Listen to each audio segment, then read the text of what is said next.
Today, Lewis, just like your hoodie, London is blue. London is blue. Not only did we beat Palace 1-0, we also beat Arsenal to the signing of Mudryk. I don't know how you pronounce his name. Close enough. Listen, not just one win today, we've got two. And we've got to enjoy the small things this season because I don't think we're going to get too many. And I'm just happy, man. But let's go over the game.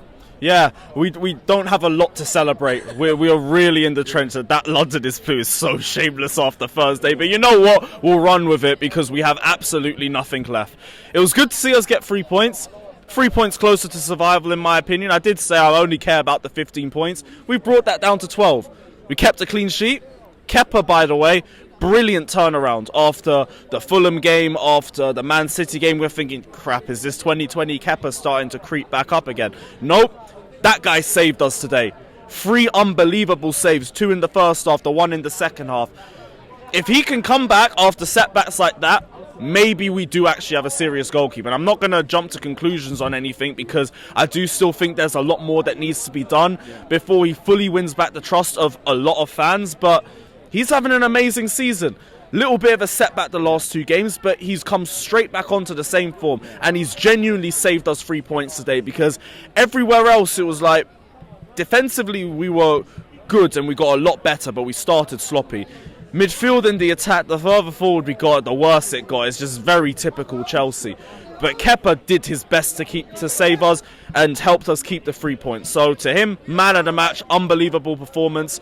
I thought overall as a team, we were a bit sloppy at the start.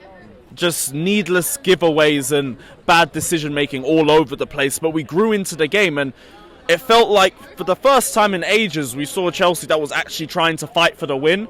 They actually looked a little bit more cohesive, and as the game went on and as we got the goal as well, you could see us start to build in confidence, and we're actually starting to make the right decisions as well. Potter completely gave up on attacking for the last 15 minutes, and to some people that would be a bad thing. To me, it's like, well, I don't trust our attack for shit. I don't care. If we've got the lead, hold that with everything we have, because that's all that we've got. All we have is our defence. If we can't live off that, we're not going to have anything up top. And we even saw that in this game because the ball was going everywhere except the back of the net. Well, I know we're going to talk about Kai Havertz because he scored. And you know what? Fair play. He is good for a header every now and then.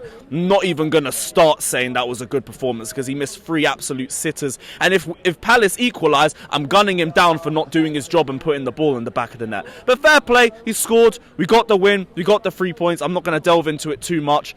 But the attack was still a bit shambolic. I thought Havertz, Mount weren't good enough. Ziyech I thought was not that bad. Yeah, I actually think he had a really good game. I know people are very critical because obviously he's had a bit of a shocker, lack of game time. We don't really have that connection with the fans and Ziyech. But, you know, you've got to give Potter credit, easing him back into the side, giving him minutes after a really successful World Cup. Yeah, coming back from the World Cup, we didn't really see a lot from him, but he looked a lot more direct. The crosses into the box were very dangerous at times, and to be honest, it was more us who weren't really doing anything with the balls he was delivering. Then he got the assist for Havertz, which again is like, finally we're able to get some sort of decent end product on that. But yeah, Ziyech had a really good performance, and I just hope to see that a little bit more from him, because I feel like for a lot of us, we kind of just given up on him. And it's like, you don't want to be here. He's been very obvious about that for the last 6 to 8 months. We can't find a club that wants him. It's just a very unfortunate situation for everyone involved. But if he keeps making performances like that, clubs will come in for him. He'll get that move that he wants. And you know what? If he keeps playing like that, he won't leave on such a bad note, and it won't look so sour from the fans' perspective. So yeah, it was good from him. Gallagher, I thought, was a lot better as well in this performance. I think I didn't see anything too incisive, but he was making more the right decisions on the ball. He didn't look like he was just running at 100 miles an hour without a clue of what he was doing. He looked a lot smarter in possession and a lot smarter in his decision making. And yeah, other than that, like Jorginho, I thought was a bit sloppy at the start, grew in a little bit more. Was kind of lucky not to get sent off towards the end of the game. I was kind of biting my nails on that one.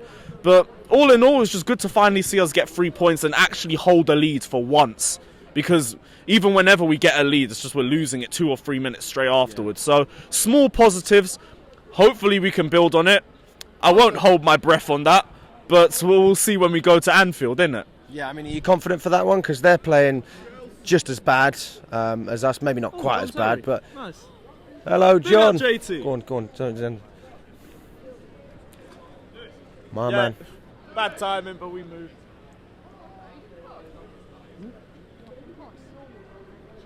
I'm doing my own podcast. Oh, are you? Mansion Madness. Well, there's the man, the myth, John Terry. Chelsea legend, captain, leader, legend. All right, back to the interview. Ready, Lewis? Have a look. Take care. Right, we just bumped into John Terry. What a lovely, pleasant surprise. All the best, Big John. up, JT. If you are watching this, John, we love you.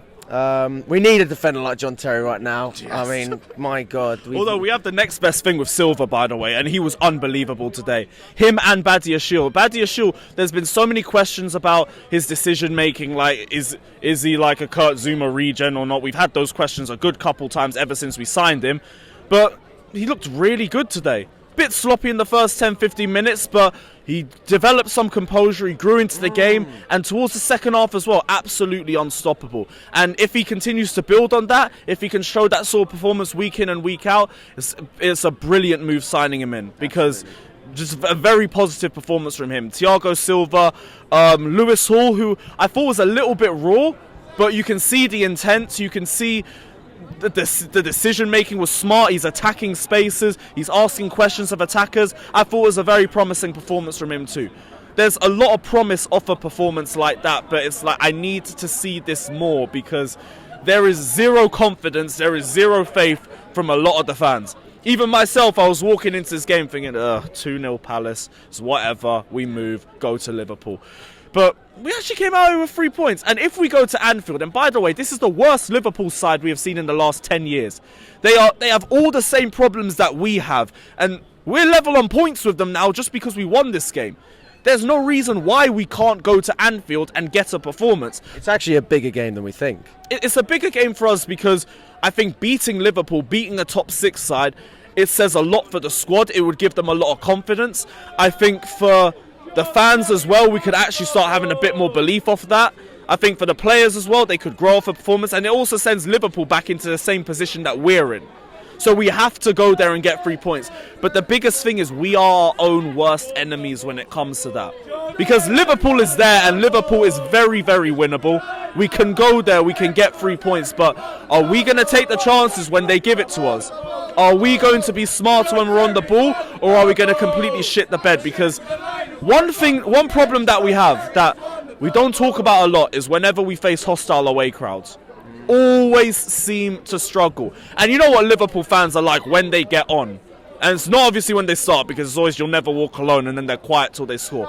If we do something stupid and they score first, we're going to completely fall into our shells. But if we start on the front foot, that Liverpool side, that Liverpool fan base, they're not going to be confident either. There's points that can be collected there. We can go there and make a very big statement for ourselves with a win. But we have to go there and do our job. I love you guys. Love you too, my guy. Finally, we get something. About We time, get Jay. something. Mate, it's a weird feeling. We won. Won a Can game. you believe it? 3 points closer Mate. to survival, my guy. We won a game. Staying up, so We are staying up. I said, We are staying up. we are staying up. We are staying up. Come on, Chelsea. Fucking hell, bro. All right. Just to finish off, Lewis. Let's just your thoughts on the new signing, Modric. I did not expect us to pull him in this quickly. I was having my questions initially because I thought, seriously, like, this is another forward and we're not going for a midfielder or a right back. But, I mean, Mudryk is one of the best up-and-coming explosive wingers in the modern game right now. We need someone who's really good at being players 1v1. We need someone who's able to open space for others and use their presence like that to create space for the likes of an Aubameyang or a Havertz or a Ziyech or whoever we're playing. So that could be very invaluable to us. Obviously, I don't want to jump to conclusions because it is the Ukrainian league. There might need to be a bit of an adjustment going from there to the Premier League. They might have a lot more space to deal with from that regard. But it's another good forward. Compared to the forwards that we have, he probably walks straight into our team and instantly looks like our best forward, the same way João Felix does. But we have to see. I'm going to park my expectations and I'm just going to wait till Anfield. Because, I mean, he's going to be facing Trent at right back and we already know the issues that he has defensively. There will be space for him to expose in that game. So let's see how he performs. You're throwing him straight into the cauldron that is Anfield. Sink or swim, and we'll build from there. I think it's a good addition for us. Doesn't change a lot, though, because we still need to sort our midfield. We do still need to get right back depth. The midfield has been the biggest issue for us, and we said that even during the summer. But it's a good start. We continue to build on there. That's one better forward into our squad. The competition for our attackers only gets stronger. Likes of Ziyech, Pulisic, Havertz, you need to show more consistency, or you guys will be the one out of the door. But it's optimistic. It's something that gives us something to look forward to, I guess. It's the same energy as Felix. I don't know how much you're going to change for us, but welcome to the trenches, and let's see what you do there.